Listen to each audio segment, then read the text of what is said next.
In today's video, I want to go over another build for Amara that I am calling the Elemental Thrower build. If you like running around with a flamethrower that has infinite ammo and sprays incinerate and shock all over the place, this is the build for you. This build takes advantage of some of the new terror anoints in the game, so it can achieve this goal. But overall, this build is really good for ad clearing and mobbing. But it is also very good for boss damage as long as you're using a DPS weapon. If you're trying to use the flamethrower to do the DPS, don't expect the 1 second boss melt times.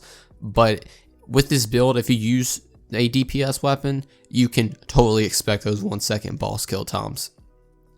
So, getting right into this, let's go over the weapons. Alright, so the main weapon we're going to be using is the Fire Cell Long Musket. What this gun does, it is an SMG that basically just shoots out like a flamethrower. And it's very good at close range. It's actually a pretty good weapon on its own, even without a build involved around it. Yeah, this is going to be our mobbing ad clear weapon. It can do boss damage, like I said, but you're going to have another gun for boss damage. But this weapon actually can't do the boss damage. It's just not going to get that 1 second melt that like everybody wants to achieve. But that is why I have the Dictator right here. And I have an anoint every time I use phase cast. Got 250% more damage. So what you do, you make this in sentry mode and you shoot out a ton of shots and you do an insane amount of damage. And this is also going to be doing elemental damage because I'm going to actually be taking infusion with this build, and it's going to be doing an insane amount of damage to bosses. I also have the Lyota here for backup just in case. I don't really use this that much because I kind of like the Dictator more. I feel like it does more damage in most scenarios other than like something like Grave Ward. And then I have the Fearmonger right here just because it's new and it's corrosive, and I have to take armor off just in case, which you really don't need it because the Long Musket right here can take them off real well. Now, as I said, you have infinite ammo, and the way I'm doing that is with the new terror anoints. I'm taking advantage of them. So on my Fire Cell Musket, I have on action skill and apply terror to yourself every 5 seconds for the next 18 seconds. So after I pop my action skill, which I will be doing all the time, I'm going to keep applying terror to myself. And the terror actually makes you less accurate, but with this, it really doesn't matter. And also, Amara has skills to make her more accurate, so it kind of just negates that whole part. Now, for the shield I'm using, and in the gameplay, you actually won't be seeing this shield. I actually just recently got this, but it has the same anoint, the exact same anoint, so you don't have to worry about that. But I'm literally only using this for the anoint, so while terrified, gain ammo regeneration. The more terror you have, the higher the bonus. So, with that and this combined, I'm applying terror to myself, plus I'm getting unlimited ammo with this. Very nice. This basically makes any Vault Hunter into Moze, basically, with her bottomless mag tree. So this is a very good anoint. Then finally, for the grenade, I'm using this just purple grenade I have. While terrified, you gain increased damage and fire rate. The more terror you have, the higher the bonus. So I'm applying terror to myself all the time. I'm getting unlimited ammo because of it, and I'm getting more fire rate and damage because of it as well. So I am just increasing my DPS so much, it's not even funny. And I'm using the Phase Zerker to help me pop my action skill a lot more, plus I'm getting more gun damage. I'm using the Snowdrift mod to make me slide faster, to just get away from enemies better. This has a plus 40% magazine size and a plus 21% cooldown rate, which is very good. Magazine size is going to help out with the Long Musket because that's going to allow me to have infinite ammo even more because I have a bigger magazine, so the ammo has more time to regenerate. Now, if you're trying to go for boss damage, one thing you can do is change your Snowdrift mod to a elemental projector mod so you get more elemental damage, and that's honestly about it. If you keep everything else on, you will be able to melt bosses. If you're struggling, you can actually change one. Like I have a shield right here that that applies terror to myself. So now when I pop my action skill, my shield's doing it instead of my weapon up here. So now I'm applying terror to myself and getting more fire and gun damage with the Dictator. Plus I'm getting 250% more damage because I also popped my action skill to get that damage buff. So it's just damage buffs and fire rate buffs everywhere. Unlimited ammo. It's actually crazy at how effective these terror anoints are. But now, going into the skills, we're going to be using Fist of Elements because this is going to allow us to do so much elemental damage with our flamethrower. So starting off, we're going to put 5 points of anima to get our status effect damage duration up, and our action skill status effect is going to be increased even more, which we're going to be using shock.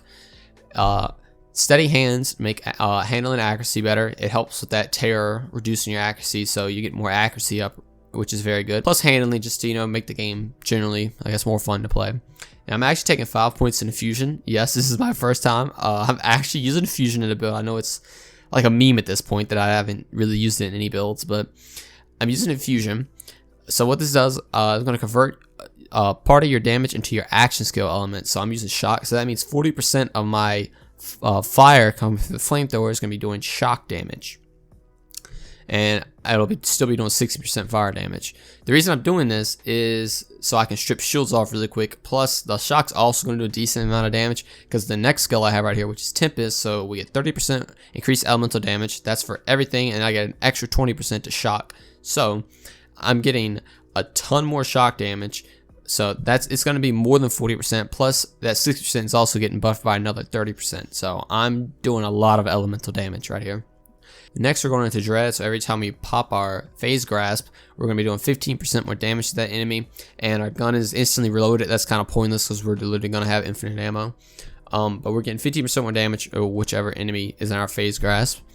Then I'm taking Deep Well, 20% more magazine size for elemental weapons. This is going to hands down make our flamethrower, our musket, literally have infinite ammo because we have such a big magazine plus the terror annoyance going off. You just won't ever have to reload.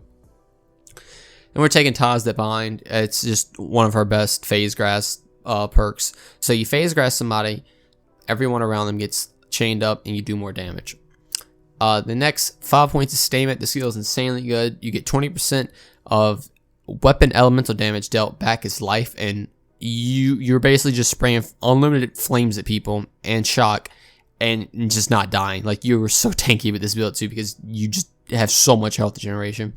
And finally, I'm taking Forceful Expression to get another 18% of just extra damage, which we shot because my action skill element is shock. So I mean 18% bonus shock damage just with this one skill, which is also stacking with Infusion and Tempest and Anima, which is just crazy. Next, we're going to be going into Mystical Assault.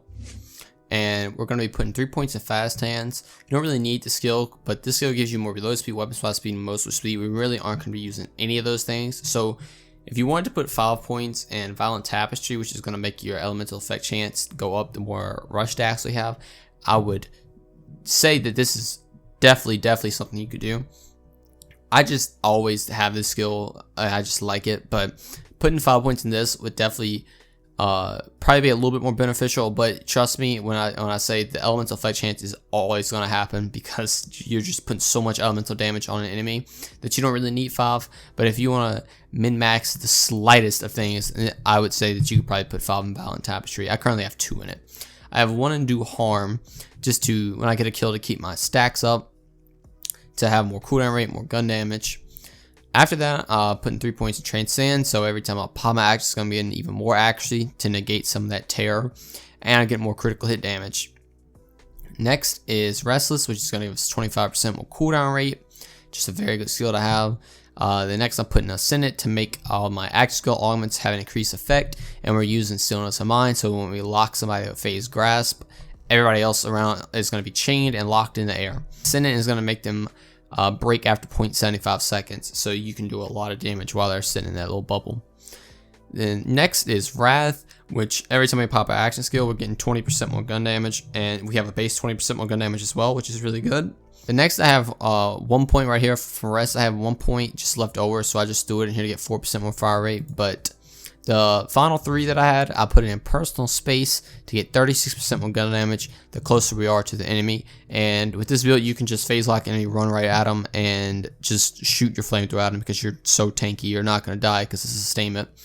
So this skill works out really well. So going over the build, and as I go over this, I'm going to have gameplay in the background. You can kind of see how everything is. And like I said in the beginning, it is going to be 2 different shields, but they have the exact same anoint on them. So expect to see literally the exact same gameplay. If you don't have like the shield, or you know, you're expecting to see the other shield. But like I said, it's same anoints, same thing. But going over this build, you have your flamethrower that you're doing your mobbing, your ad clearing, and then you have your dictator or Lyuda to do your boss damage. The musket, you know, I keep calling it flamethrower, but the actual name, the musket, is very, very, very, very good at melting enemies. Like you literally like go up to an enemy, stand there, and he just melts. Especially if you're playing Amara and have infusion to get your shock up as well, so the shields won't be a problem. It even melts armor. Like this build takes literally no work whatsoever. You don't even have to aim that well. You just pop your active skill and you just hold down the trigger and just walk and burn everything. Like, it's actually crazy how effective this build is with the amount of like effort you have to put into it. Then if you get to a boss, like I said, you can swap to your element projector, switch to your dictator or any DPS weapon that you like to use. I just happen to really like the dictator. And you can melt bosses too. And just make sure you're setting yourself on fire, or whatever element you're fighting against. Yeah, this build is very, very fun. It wouldn't be possible without the Terra Anoints. Well, I guess it would be possible, just you wouldn't have unlimited ammo or be able to melt things as fast. But with those Terra Anoints, you can straight up make this build insanely good. Insanely good. Yeah, you should definitely give this build a try. Let me know how it goes. But yeah, that's going to do it all for me. I hope you enjoyed the video. I hope you enjoyed the build. And I'll see you in the next one.